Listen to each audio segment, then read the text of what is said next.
In this particular tutorial, we are going to learn different aspects of library automation. Let us start with the introduction.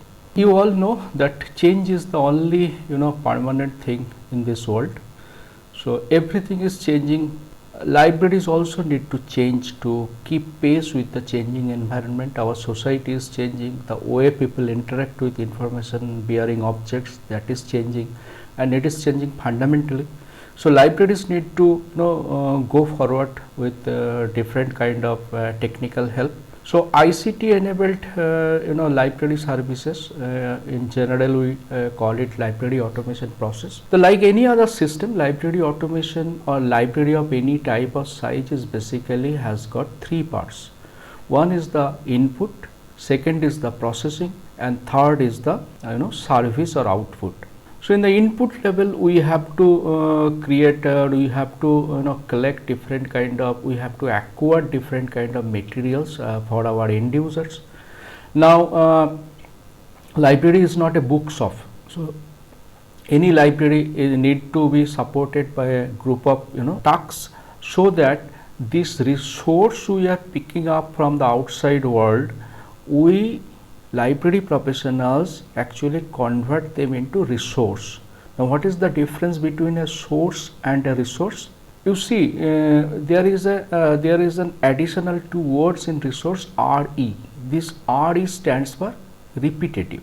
So we use different mechanism to convert source into resource, so that any number of users can access to our materials for any number of purpose and for any number of times. Now, if we are going to allow any number of user for any number of purpose for any number of times, we need to have a solid set of processing equipment, so that we can place a document properly, we can retrieve a document properly at the time of need. So processing level, we people are doing different kind of processing activities, technical processing activities we call it rather. These are cataloging, classification, indexing, preparation of different type of self guide, different kind of bay guide for our users. These are called processing. Now, after you acquire a material, then you process it for repetitive use. Then comes the service part, that what are the services you are going to offer to your users. So this is basically the input, processing and output model of library automation. Now, library automation passed through, as you already know, through 5 different generations. Different new things came.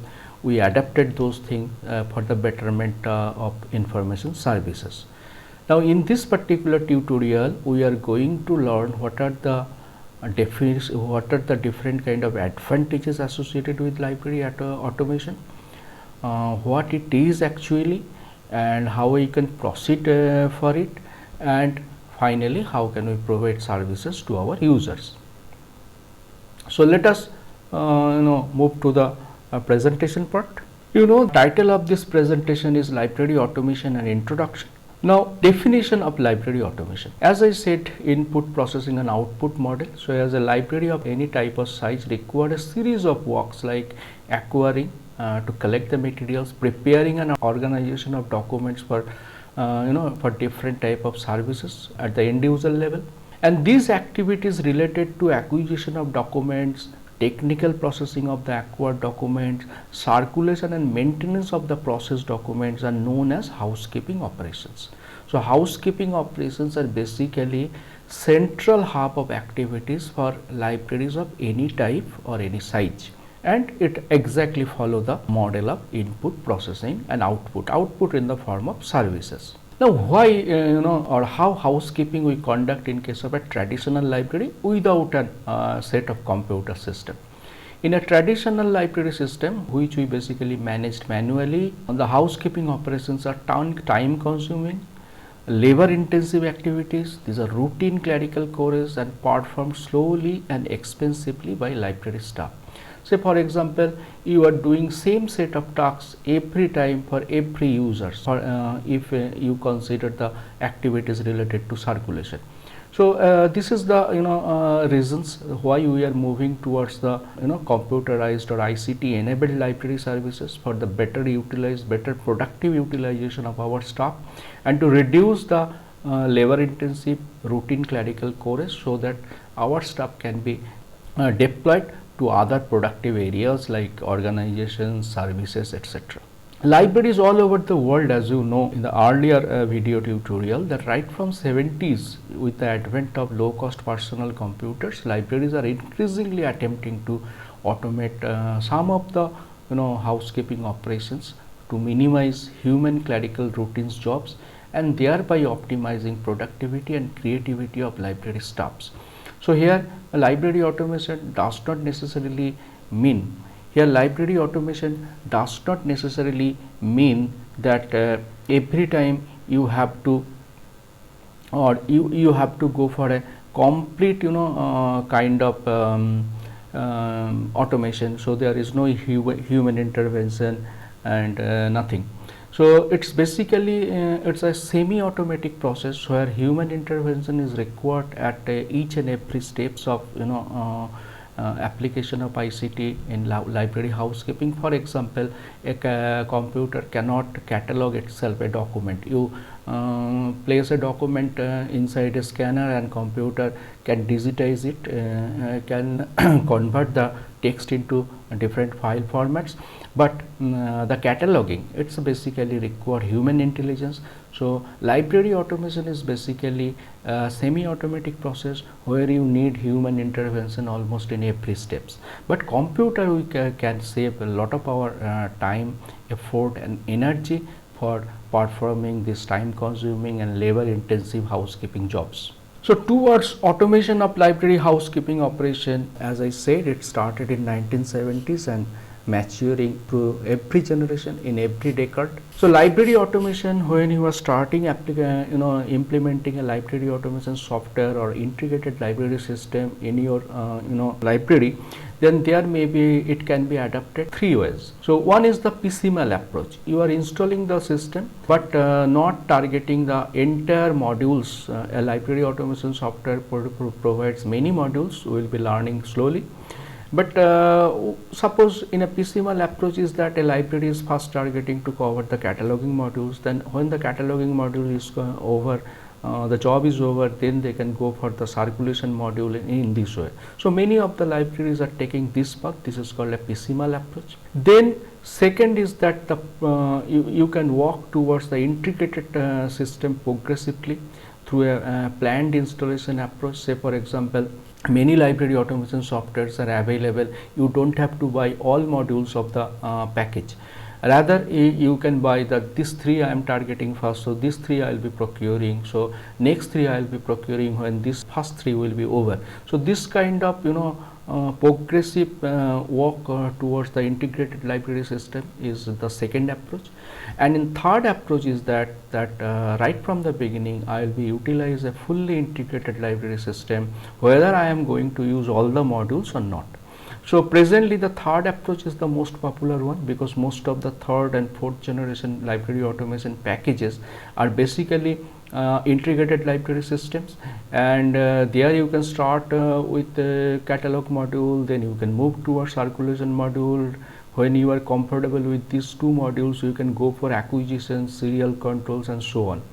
So these are the things and if you take into consideration the entire history of library automation process from 1970s to till date, so people adapted three approaches now, but presently most of the libraries are adapting the third approach. They are going directly to implement a fully integrated system to cover operations of all subsystems in the library. Now radical development in hardware, software and connectivity along with the reduced cost paved the path of integrated library automation software. You already know from the previous tutorial.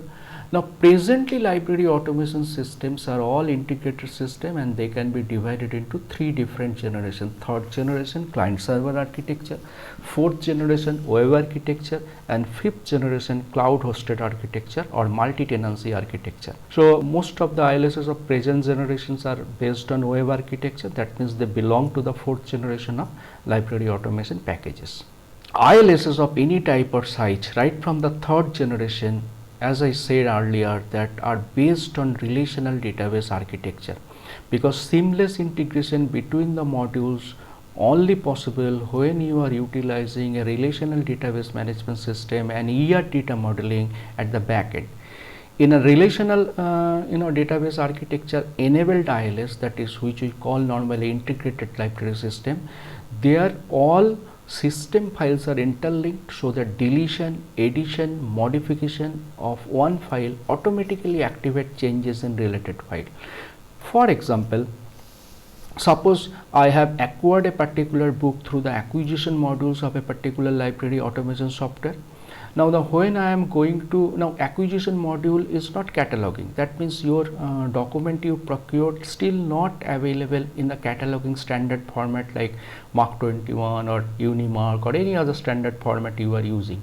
So acquisition module, the minimum level of data entry we perform, that is the title, ISBN, author, series, year of publication, price, etc.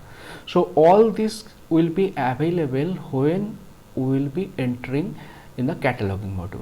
Now if I search by that book by particular ISBN number or title or author, that will be appeared with low level of mapping of the acquisition data with the cataloging data sets. So there we will be getting a chance to upgrade that particular data, and whatever data we have already entered, like title, subject, not subject, title, author, series, etc. So those we don't have to repeat again. Rest of the Mark 21 fields or Unimark fields we have to enter. So this is the integrated library system. One module is seamlessly integrated with the other modules. Then circulation module can take data from the cataloging module. In the OPAC, real-time item level status can be generated by the software on the basis of the circulation data or circulation table. So this way all modules and all operations are interlinked with each other on the top of a relational database architecture or ER data modeling. Now this particular picture will clear this concept to you. Say in case of a particular integrated typical integrated library system, so this is the central database or central architecture, relational modeling, data modeling, or ER data modeling. So all of the modules of a typical ILS like acquisition, circulation, serials control, cataloging, interlibrary loan, report generation, OPAC, system administrations, all are linked with this particular database.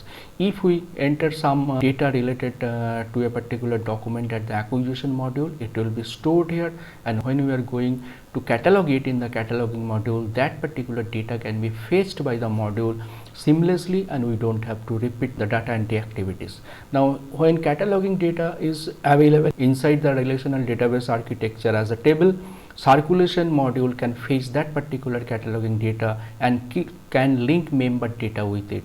Now OPAC can generate the real-time availability of a particular item and when it will due, who actually borrowed it, every information OPAC at the OPAC level it is possible to fetch from the circulation table. So everything is related to everything in case of an integrated library system, and the OPAC can be available in a local area network or through intranet or through extranet, like outside of the library wall.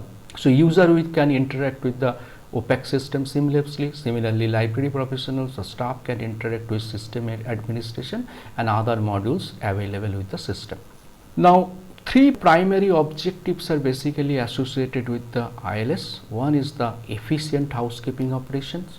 Then sophisticated information retrieval. Nowadays, most of the library automation softwares are supported by back-end text retrieval engine, very sophisticated retrieval engine like Apache Solr, Elasticsearch, Zebra search engine. So sophisticated information retrieval is possible, and not only possible, it is one of the main point of attraction for ILS. And presently with the web OPAC, this information retrieval features, sophisticated information retrieval features, anyone can access from anywhere at any point of time.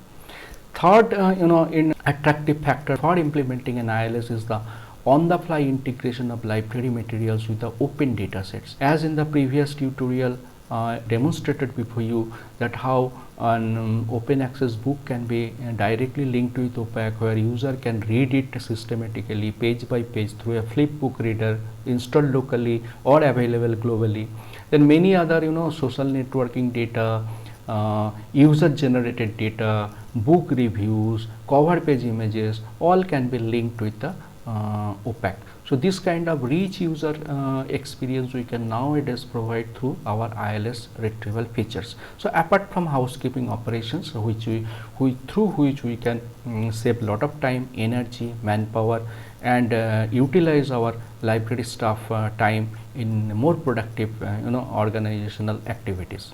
Now another important thing is happening in present ILS is the integration of ILS with Web 2.0 technology. Now what is Web 2.0? Now Web 2.0 is the second generation web. Web 1.0 is basically the first generation web, where it's a one-way traffic. It's a monologue. That means from server to client the information is available, but client cannot provide any information to the server. Client cannot interact with different kind of pages. That is simply based on HTML. That is what you see is what you get kind of editors based HTML. Now in the Web 2.0 it will be becoming interactive web, so that users can also interact with the system. Now Web 2.0 providing different kind of activities like information mashup, integration of external data sets, from text based web to data based web. So all are possible.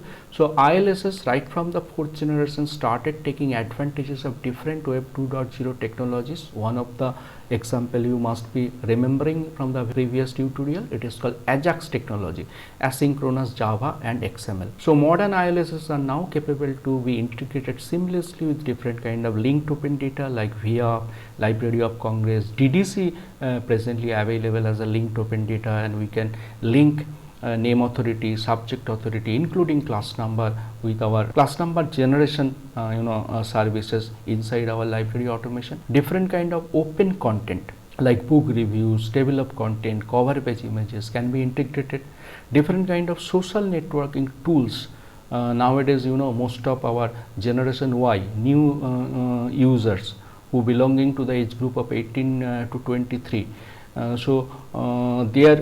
are very much fond of different kind of social networking tools. So library OPAC also need to be integrated with different kind of social networking tools, and presently we are also exploring different possibilities related to the semantic web technologies and information mashup. So these are the new things happening with the ILS. And as I said during beginning of this tutorial, that change is the only permanent thing, and libraries need to keep pace with the ongoing changes. So these are the ongoing changes, and it's quite good that integrated library system, be it a commercial software, be it an open source software, all are taking advantages of this cutting edge technologies related to Web 2.0. Here you can see from the screen an example, though I am going to show you something in live mode also. So here you can see one user search a particular book. This particular cover page image is coming from Amazon. It can fetch table of content from Library of Congress, CAT services, and different kind of subject headings from Library of Congress subject heading list. Now apart from that, it can also generate the location of the book through a self browser. So that means this particular book has got certain call number. So what are the other books actually placed in that particular shelf, and what is the location of this particular book entitled the web library. So this kind of stack mapping and self browsing features are nowadays available.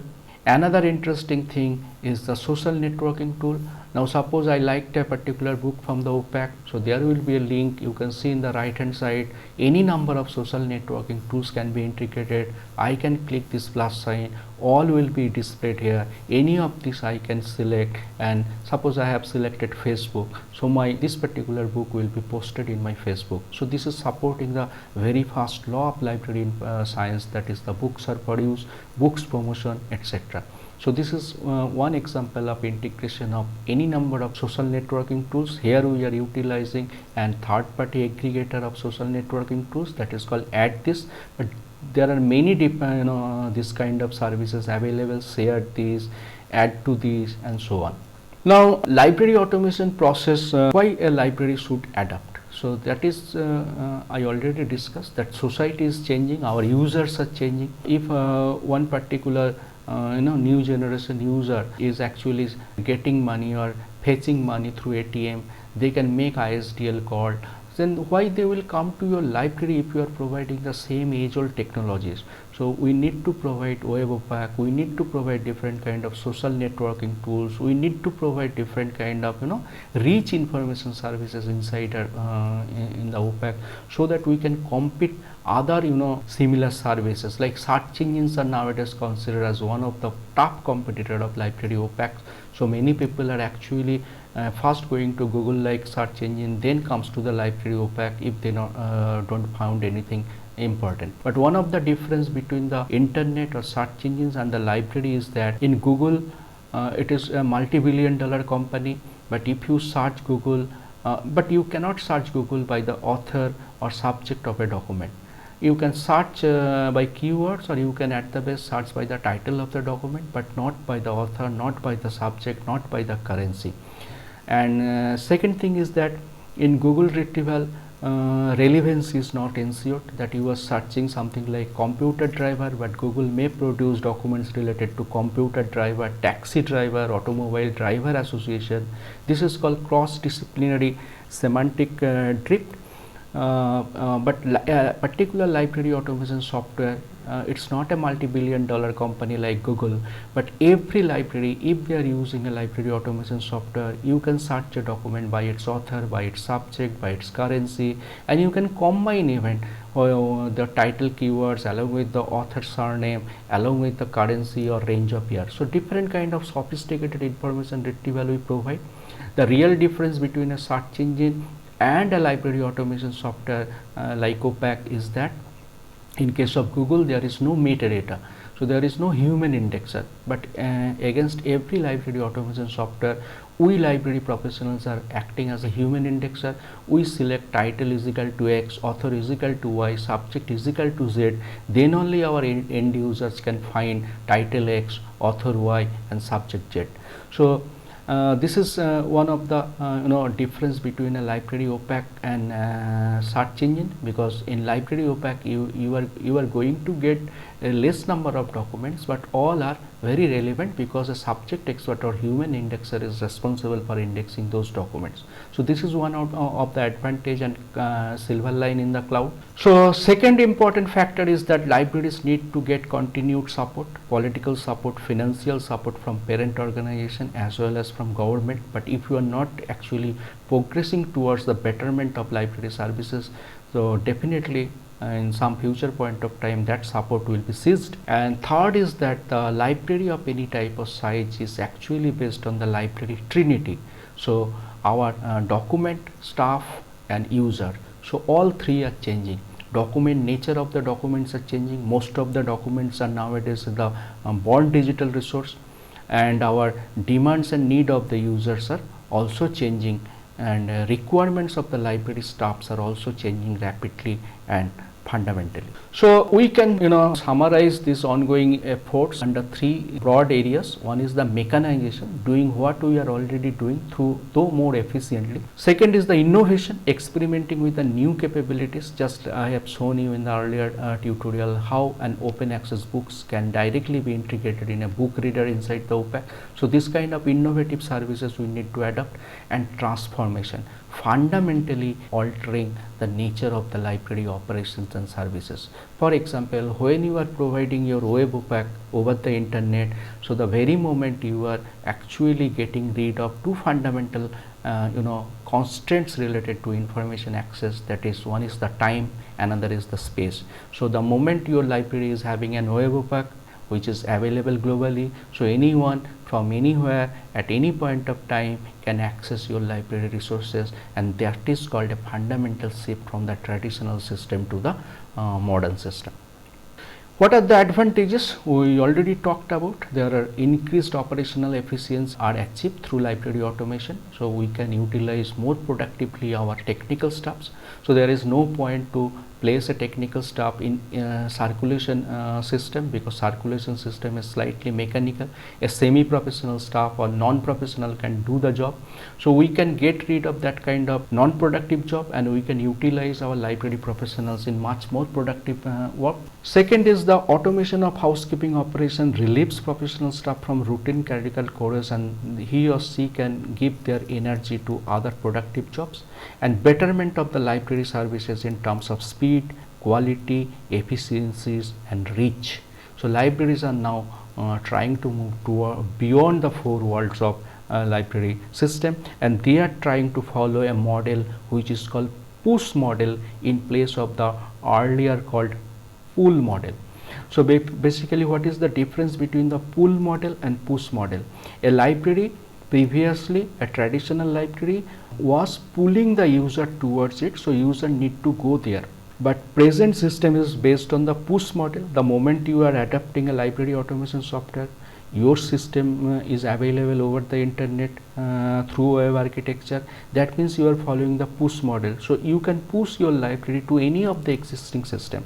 I am going to show you that how a typical library automation software can be integrated inside a learning system workflow. Presently, what is happening, our learning systems are not related or not linked with the libraries. After the classes are over, then student comes to the library and pick the materials. So why not libraries are present inside the classroom? So in future, e-learning is coming in a big way, and that will be a challenging thing for the library professional, how to follow the push model, how to push libraries towards the e-learning workflow. And if you are not automated, if your library system is not automated, if you are not utilizing a modern library automation system software, then it is impossible to push your library towards the other external services like learning workflow, your institutional subsystem, etc. So automation, another a few advantages are it may create interactive, collaborative and participative platform for user-centric library services. So previously in traditional system, libraries were monologue. That means library provide services to the users. We did not consider users as our co-developer, but the modern advantages or modern development in the technologies, we can provide a real user-centric library services where libraries can take users as their co-developer. They can take their suggestions, their comments, the reviews, the tagging for describing a particular categories of documents or objects. So it supports also improvement of existing services and introduction of new services. What are the achievements after application of library automation process? It makes libraries free from two fundamental barriers of information access. One is time, another is space, as I already told you. Automated library system may support as decision making tool for library managers and policy makers, because a library automation software can generate lot many reports, lot many statistics, lot many data. On the basis of that, we can take proper decision, we can take informed decision for the betterment of the libraries. Third is that an automated library system may take the benefits of resources and services of library networks. So we can take advantages of different external sources. It is library network, library consortia, different other libraries. So for example, now we can integrate inside our library system as a query forwarding mechanism to forward user search to WorldCat, to WinCat, to different kind of open access search services like Base and many other things. So finally, it's the better management of staff, better management of physical resources, financial resources and wider dissemination of information products and services. So let us move towards the live demonstration process. Now here let me show you first, it's a typical 4th generation library automation package. This is the OPAC. So we are trying to show you the reflection of changes, have ongoing changes through OPAC. So now our OPAC can generate many other services like real-time alerting services, what are the new books available in a library. But apart from that, suppose I am searching here by a particular term, say web indexing. Now it can search just like a typical library automation software.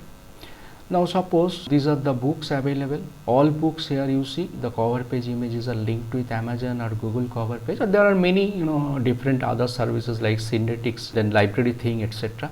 So now suppose if I click this beyond book indexing, it will produce or it will provide me the details of that particular book.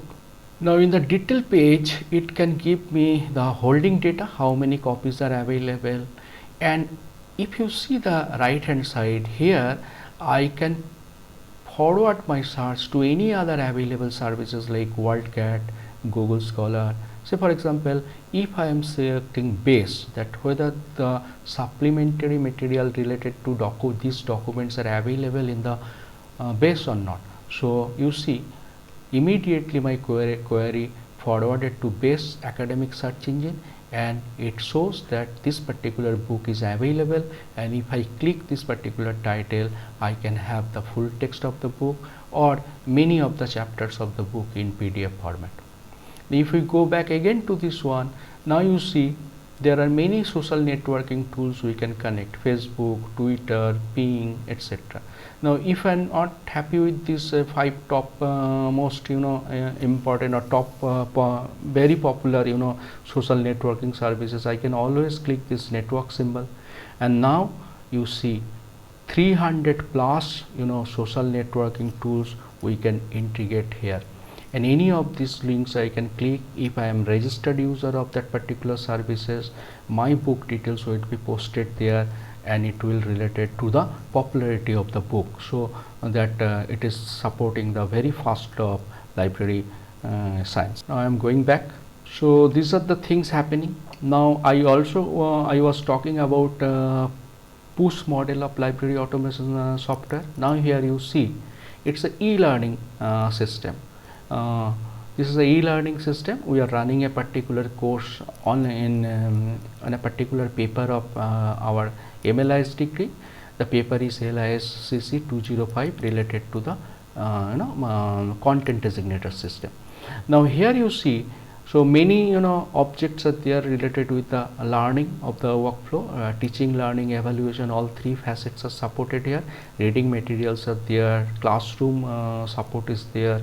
So now we are able to integrate, if you see the right hand side of this one, our OPAC and many other services, like my learner can search here what is available in the WorldCat, what is available in other bibliographic system, and what is available in my local library system. So previously libraries and learning systems were 2 separate entities, not interlinked with each other in real time. Now because of the possibilities or advancement of the technologies, now we can integrate our local OPAC inside a e-learning system. This is called LTI, Learning Tools Interoperability. Now suppose I am searching my local OPAC, in the title I want to search God. Now here you see, right from here my library automation software can produce result. So let me increase the size of this particular screen here. You see I am not actually going beyond this learning management system. I am still in my learning system, learning workflow. I am still in my classroom, but I can still search inside my learning interface what are the documents, related documents available. Now right from here it can tell me that this particular book is available, and the full text is also available from open access channel from openlibrary.org. If my learner clicks here, then the details of this particular book will be displayed and it can produce the result. So in this way, different kind of integration is possible. Now the book came.